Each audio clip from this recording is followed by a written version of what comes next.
Hey everybody and welcome back. My name is Deadman and today we're going to bring you episode 2, Bad Records. This is Halo 5's Hunt the Truth. And remember, if you like this video, please like and subscribe and I'll catch you all later.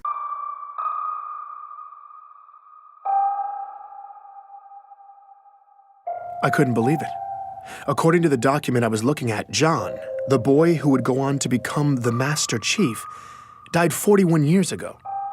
My protagonist, the greatest hero of our time, was dead at 6. It was a major discrepancy, and I needed to find a way to fix it. I'm Benjamin Giroux, and this is Hunt the Truth.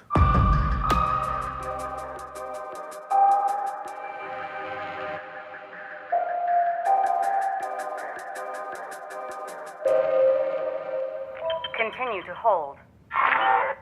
If you ever happen to obtain sufficient clearance to call the Office of Naval Intelligence, you'll be on hold for at least an hour. If you ever happen to get a call from them, you will also wait an hour. And in the end, they never unblock the video, so you just end up talking to a really crisp insignia. I am waiting to talk with Michael Sullivan, hoping he can help me with my little records problem. Continue to hold. And it's been 85 minutes. Michael Sullivan, also known as Sully, works for the ONI in public relations. If it seems odd to you that the most secretive agency in our government has a PR department, you're not alone. But that's not something I'd mention to them. Besides, Sully had hooked me up with the assignment in the first place. I was grateful for the opportunity. Office of Naval Intelligence. Public Relations. Ben. Hi, Sully. Hey, thanks for taking my call. Absolutely. How are the sources? Up until this point, I'd had no problems with the story. All my facts had been lining up nicely, but now I had an obscure document from the far reaches of the galaxy that listed John as deceased. This contradicted everything. I needed Sully to make it make sense, and thankfully, he did just that. Welcome to the outer colonies. Nothing makes sense out there. No, I know. It's just, I just want to make sure that I button up all the details. And that's what you're doing. Look, Ben, it's the far reaches of space out there, and the planet you're talking about was glassed to hell. You know just as well as anybody that if there are any local records, they're a mess. Okay, so I felt a little stupid. Sully was right. It's a real problem in the outer colonies. Planets destroyed by glassing have bad records. Every researcher knows this, and every researcher knows that questioning that fact is standard fodder for conspiracy theorists. It's a cover-up. That's Government Secrecy 101. That's a message I received last week from a man named Meshach Maradi. He's one of many truthers out there who've come out of the woodwork since I started doing this story. Apparently, he heard I was investigating the Master Chief. Meshach seems less ridiculous than most of the characters who've been filling up my inbox, but he's definitely been the most persistent. He's left me a message every day for the past 2 months. I never respond, but I did find the timing of his last message pretty funny. Let me guess. The government is telling you that the records don't make sense because the planet was glassed, right? That's what they tell you. Technically, Meshach was right. That was what the government was telling me. But unfortunately for Meshach's theory, it was true. Glassed planets have bad records. John's childhood friend, Ellie Bloom, has dealt with this reality her whole life.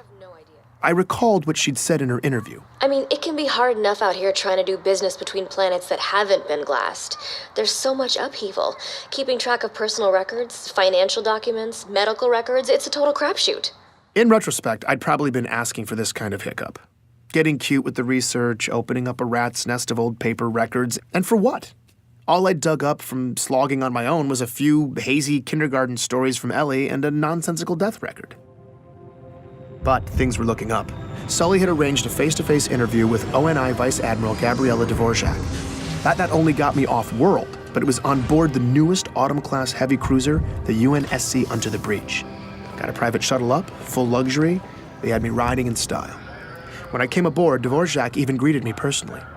Now, civilians aren't normally allowed on board an active-duty ship, let alone given this sort of attention.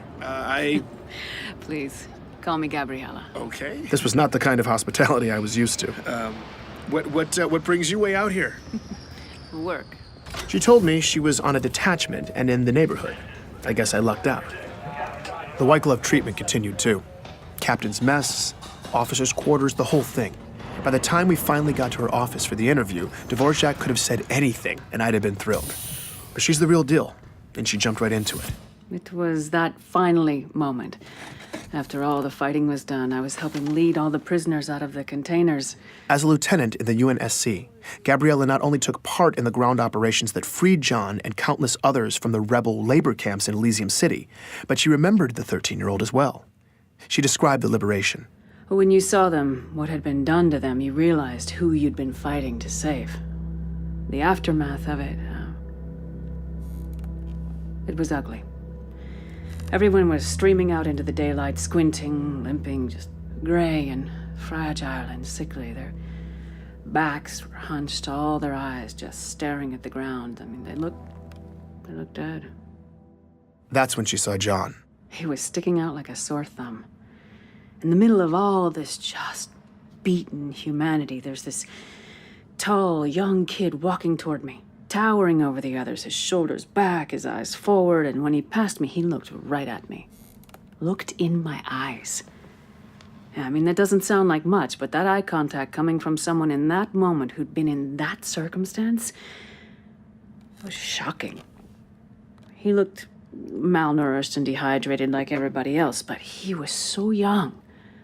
And whatever had broken all these people, it hadn't broken him. In the aftermath, Dvorak remained stationed in Elysium City, working in the refugee camps. From the first day, John stepped up to help Gabriella with her duties.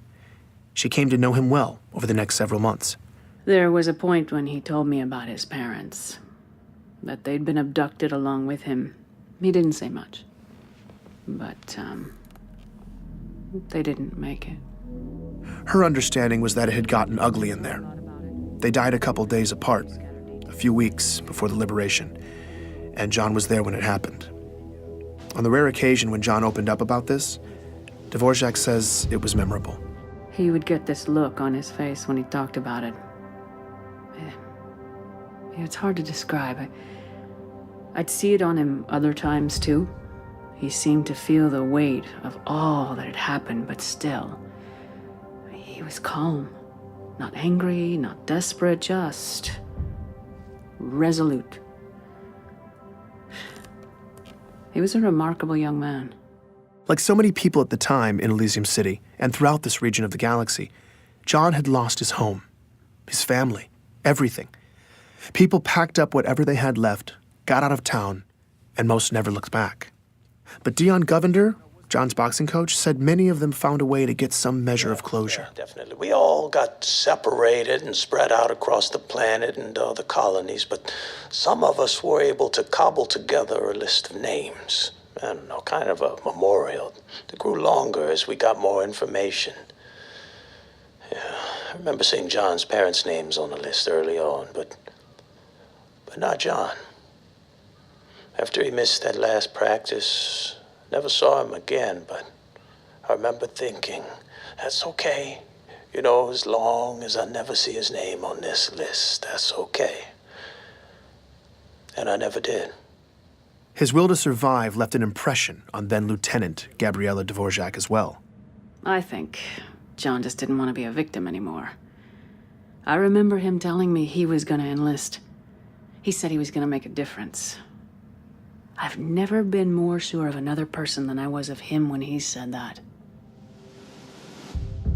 Out of the chaos of war, from the rubble, a young John was able to forge a purpose for himself. A purpose that would drive him to become the hero the galaxy would one day need him to be. This is the kind of turn in a story that gives me patriotic goosebumps. I was feeling genuinely moved on my trip back home. When I got there, though, Ellie Bloom was going to ruin all that for me. Hey, I just wanted to follow up with you about your story. I'm really confused. Okay, what's... Remember how I said I was going to tell my friend Katrina about it? Katrina was that other girl in John's neighborhood, the third wheel in Ellie's childhood stories of playing with John. Ellie had moved off planet in 2517, but Katrina had stayed. She said that John was dead. He died when he was 6. Wait, what? What? John was perfectly healthy, but then he just started wasting away. At first they thought maybe it was some autoimmune thing, and then they thought it was something else, and then something else, and then meanwhile he's getting all these tests, but the doctors couldn't figure it out at all, and his parents were panicking. It sounded horrible. Then John died. Just like that. I had no idea what to make of this. Ellie seemed convinced, though, so I got her to put me in touch with her friend Katrina. Katrina wouldn't let me record the interview, but this woman was adamant. I wanted to discount what she was saying, but she seemed to remember it so vividly, providing extensive detail, I couldn't ignore it. As far as this person was concerned, John was dead. Before I could even begin to wrap my head around that claim, though, here was the kicker from Katrina. John's parents were alive and well in Elysium City all the way up until Katrina left the planet in 2528. 4 years after their supposed death. She was wrong. She had to be thinking of someone else, or she was lying. Why would she lie, though? I had to admit she seemed pretty convincing, but it didn't make sense otherwise. I still thought I could fix the story, though. Make the pieces fit, make it make sense. But what I didn't realize was that this crack was only the beginning, and the whole ugly mess was about to split open. Please join me for the next episode of Hunt the Truth.